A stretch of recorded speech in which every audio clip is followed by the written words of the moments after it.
Details చూస్తే నేడు నాగర్ కర్నూలు జిల్లాలో సీఎం రేవంత్ రెడ్డి పర్యటించనున్నారు. పలు అభివృద్ధి కార్యక్రమాలకు శంకుస్థాపన చేయనున్నారు సీఎం రేవంత్ రెడ్డి. ఇక ఇంటిగ్రేటెడ్ స్కూల్స్కు సంబంధించి పెద్ద ఎత్తున కార్యక్రమాలు చేపడుతూ ఉన్నారు. ఇక యంగ్ ఇండియా ఇంటిగ్రేటెడ్ రెసిడెన్షియల్ స్కూల్కు శంకుస్థాపన చేస్తారు సీఎం. ఇందిరా మహిళా శక్తి పథకం కింద స్వయం సహాయక సంఘాలకు వడ్డీ లేని రుణాల చెక్కులను సీఎం రేవంత్ రెడ్డి పంపిణీ చేయనున్నారు. ఈ కార్యక్రమంలో మంత్రులు జూపల్లి కృష్ణారావు, దామోదర రాజనరసింహ, సీతక్క, పొన్నం ప్రభాకర్, వాకిటి శ్రీహరి, అడ్లూరి లక్ష్మణ్ పాల్గొంటారు. సభ ఏర్పాట్లను మంత్రి జూపల్లి కృష్ణారావు దగ్గరుండి పర్యవేక్షిస్తున్నారు.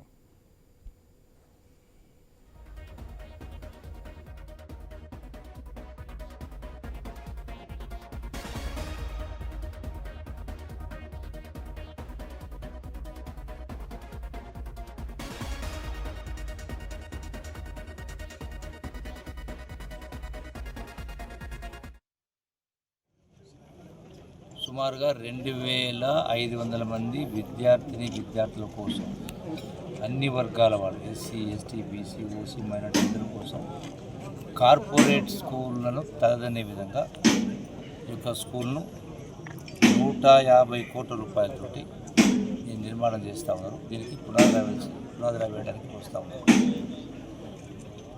18వ తారీఖు మధ్యాహ్నం 2 గంటలు.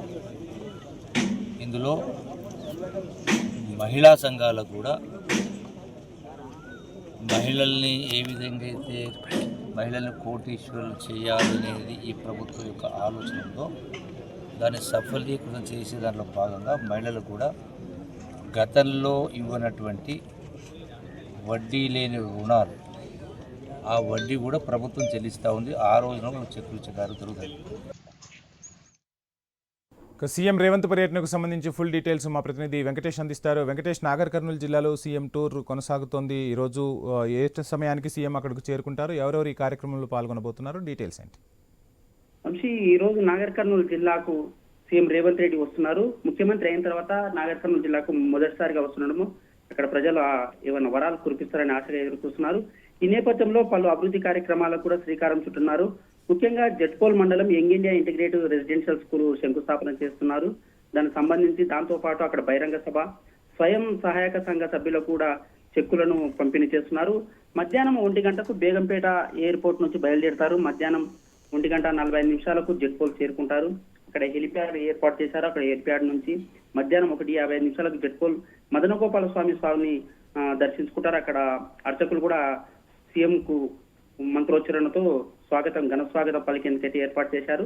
దీనికి సంబంధించి 2 గంటల 10 నిమిషాలకు young India integrated residential school నిర్మాణానికి శంకుస్థాపన చేస్తారు. ఈ శంకుస్థాపనలో మంత్రులు కూడా పాల్గొంటారు.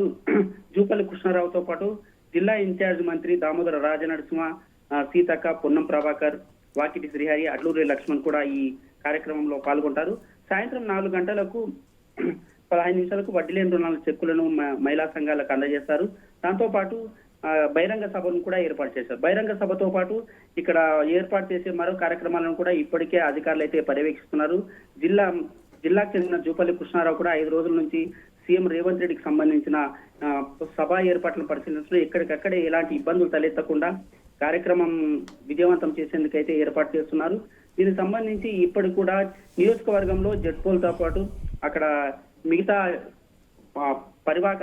శివారు ప్రాంతాలకు సంబంధించిన మండలాలు కూడా అధిక సంఖ్యలో, అంటే ముఖ్యంగా నాగర్ కర్నూలు జిల్లాకు సంబంధించిన ఎక్కువ సంఖ్యలో అక్కడ ప్రజలను కూడా తరలించేందుకైతే ఏర్పాటు చేస్తున్నారు. దీనికి సంబంధించి ఇప్పటికే అక్కడ ఏర్పాటు చేసిన కార్యక్రమాన్ని సభ ఏర్పాట్లకు కూడా ఇప్పటికే అన్ని ఏర్పాటు చేశారు. ఎక్కడ కూడా ఇబ్బందులు తలెత్తకుండా సభా స్థలి వద్ద సౌండ్ సిస్టము, దానికి సంబంధించి జనాలు కూర్చునేందుకు వారి తాగునీటి సమస్య ఇబ్బంది లేకుండా దాంతో పాటు అన్ని ఏర్పాట్లు చేశారు. కానీ ముఖ్యంగా రేవంత్ రెడ్డి సీఎం అయిన తర్వాత మొదటిసారిగా జిల్లాకు వస్తున్న నేపథ్యంలో అక్కడ ప్రజలు కూడా ఆశగా ఎదురు చూస్తున్నారు. ఏమైనా వరాలు కురిపిస్తారని ఎదురు చూస్తున్నారు. ఈ నేపథ్యంలో ముఖ్యంగా కొల్లాపూర్ మండలంలోని ఎన్మన్బెట్ల గ్రామ శివారులో ఏర్పాటు చేసిన అంటే చెరువులో వీరమాయని చెరువుకు సంబంధించి సింగోటము శ్రీవారి సముద్రం రిజర్వాయర్ నుంచి కృష్ణా నీటితో నింపాలని రైతులు చాలా ఏళ్లుగా డిమాండ్ చేస్తున్నారు. ఈ నేపథ్యంలో 16 కోట్లకు మంజూరైనప్పటికీ న్యాయపరమైన చిక్కులతో నిలిచిపోయిన సింగోటం శ్రీ లక్ష్మీ నరసింహస్వామి ఆలయ పునరుద్ధరణ పనులను తిరిగి ప్రారంభించాలని భక్తులు కోరుతున్నారు. అంటే గత ప్రభుత్వంలో జూపల్లి కృష్ణారాయంలో అసంపూర్తిగా నిలిచిన బండాయగుట్ట వద్ద టీటీడీ కళ్యాణ మండపం, రాజపాట కోటలోని మున్సిపల్ కార్యాలయ భవనము, మండల మహిళా సమైక్య భవనము, పశు వైద్యశాల, భవనము, ఊర చెరువదం మినీ ట్యాంకు, ఇలా చాలా పనులు అసంపూర్తిగా ఉన్నాయి. వాటిని పూర్తి చేస్తారని ప్రజలు అయితే ఆశగా ఎదురుస్తున్నారు. దీంతో పాటు కృష్ణానది తీరంలోని కుమారస్వామి నగర్, కందూరు, గోప్లాపూర్, ఇంగబడ్ల, చెంగులబెట్లం, మియాపురం, వెల్గొండ వివిధ ప్రాంతాలకు గూడెం ఎత్తిపోతల పథకాలను తిరిగి వినియోగం తేవాలని రైతులైతే కోరుతున్నారు. దీంతో పాటు నల్లమల్ల అడవిలోని కృష్ణానది తీరంలో అమరగిరి ప్రాంతాన్ని పర్యాటక కేంద్రంగా ఏర్పాటు చేయాలని, దానికి మంజూరైన 60 కోట్లను పూర్తిగా చేయాలని కూడా సీఎం ఆశగా అక్కడ ప్రజలైతే ఎదురు చూస్తున్నారు. ఈ నేపథ్యంలో సీఎం రేవంత్ రెడ్డి నాగర్ కర్నూలు జిల్లాల ప్రజలు ప్రజలైతే ఆశగా ఎదురు చూస్తారని చెప్పవచ్చు. Vamshi, thank you Venkatesh.